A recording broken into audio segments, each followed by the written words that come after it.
What's something you should always keep in your car? Toolkit. Jumper cables. Good snow removing tool, if it snows where you live. And de-icer.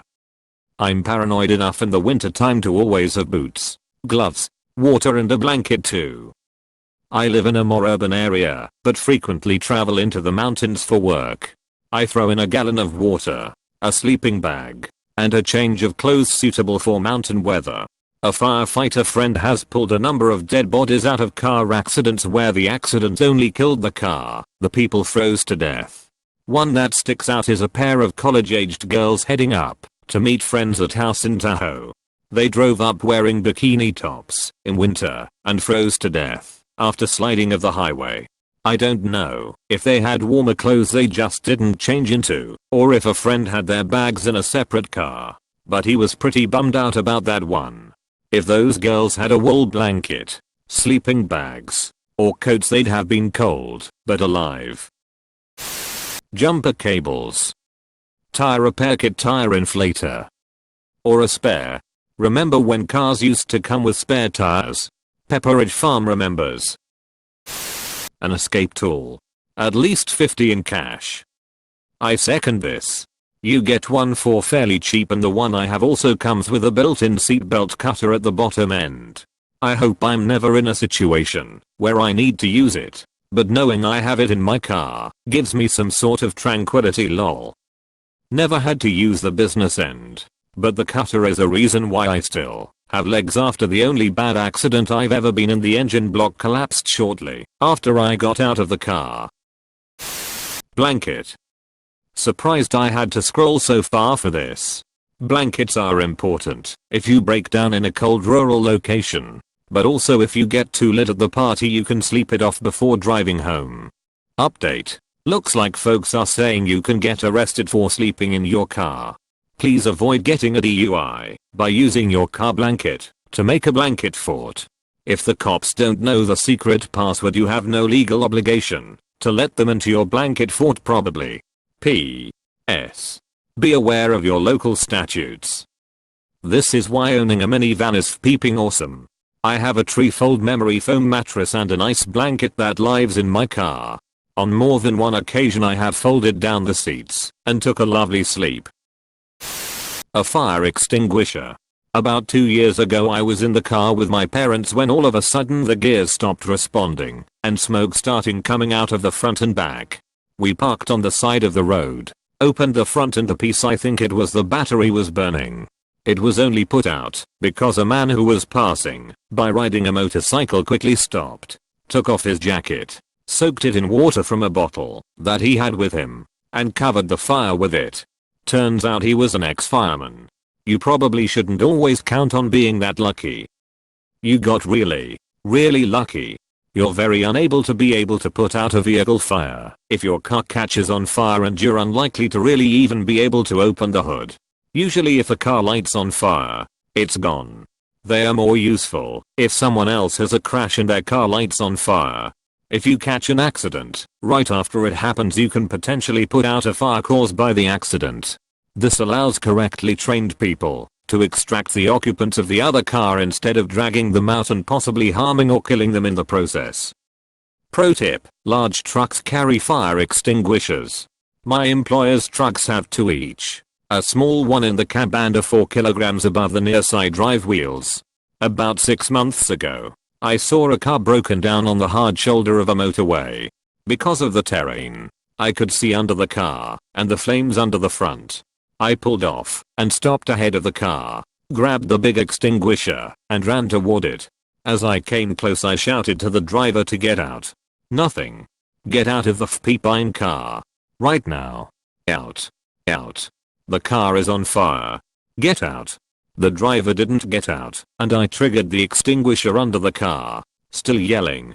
The flames abated, but wouldn't go out completely. Something burning was dripping from the engine bay where the extinguisher couldn't reach. I ran to the driver's door to get the bonnet release, and the reason for the lack of response became apparent. The driver wasn't in the car. I looked toward the roadside and saw him standing under a tree, looking confused and more than a little terrified. Open the bonnet. He unlatched it, and I crouched down and to the side to open it. No fireball. And I hit the remaining flames with the extinguisher. Crisis over. He hadn't realized the car was burning until the screaming maniac with the fire extinguisher turned up.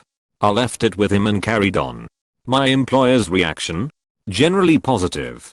Sure, it cost them a fire extinguisher, but a burning vehicle would have closed the motorway for up to an hour, delaying dozens of our trucks on a Friday afternoon. So yeah, trucks carry fire extinguishers. Water. This is excellent advice. It's even better if you combine it with a water bottle. Also, blankets and non-perishable snacks will make a breakdown much more bearable. I keep my water loose in my trunk to save money. Phone charger. A spare charger. One that you know it's in good condition and will work on case of emergency. Chargers in a car tend to get beat up and fail. Money. I always keep a 20 bill hidden in my car in case I need to buy food, water, gas, pay a toll, etc. And don't have a debit card. I keep 200 around 240 because you never know. A few years ago, the area I lived in lost power for an extended period of time. Gas was short, so even places with generators didn't have power. Places wouldn't take debit cards because there wasn't the capability. And ATMs were soon empty, and places ran out of small bills to give change when people showed up to buy goods. After that, I started putting all my singles and $5 bills into an envelope in my house at the end of each week. It is only about 300 as I don't use cash that often, so there are usually only a few bills to add to it each week. But I feel much better having it. Because as you said, you just never know. Flashlight. Headlight. Keep the hands free to work. I keep 2 headlights in my car just in case. It's helped on numerous occasions while driving in the dark. Do not keep condoms in your car. The latex breaks down under heat and are susceptible to breaking when you use them. Other condom facts in case anyone here actually had the opportunity to a condom. Keeping condoms in your wallet/purse makes them degrade faster. Replace them every 3 months, I think. Lipsticks and balms can also make them less effective too.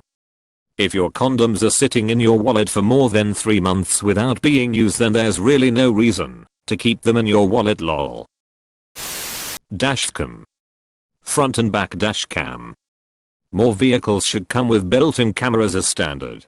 I've seen a few posts of Teslas with their 360-degree camera coverage and it's absolutely incredible. Total peace of mind. Unless you're a terrible driver, I guess. Then it'd suck. Toilet paper, flashlight, knife, wet wipes, blanket, a can of motor oil, jumper cables, and a couple of dollars. This is a kit I put together in every single car I ever had. I keep toilet paper in my car. Initially it was just something I figured I was likely to forget camping. Then COVID hit. Americans panicked and bought out all the toilet paper. I ran out before stores had finally restocked. Then I remembered the roll in the car. It absolutely saved my week. I just have mine for work speeps. Commercial toilet paper is a goddamn crime, I tell you what. Geese. If a cop pulls you over and you have upwards of 10 live geese in your car, that officer really has to think about whether or not he wants to deal with that situation. Or if you're in the UK, a swan. Policeman officers are often looking for them. No luck catching them swans then. First aid kit, maps, and emergency supplies. A fire extinguisher.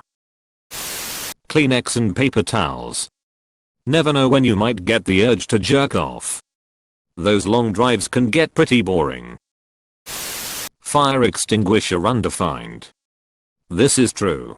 In Chile it's the law that you have to have one. That's really thoughtful. This law is hella important. A device to break a window should you end up in water. Have seen people recommend to take off the headrest in an emergency and use the metal bars to break the window. Could be a lifesaver if someone didn't have the glass breaking tool. Ick, now I would hope I would have thought of that on my own, if ever in that situation. But most likely I'd be far too panicked to think of it.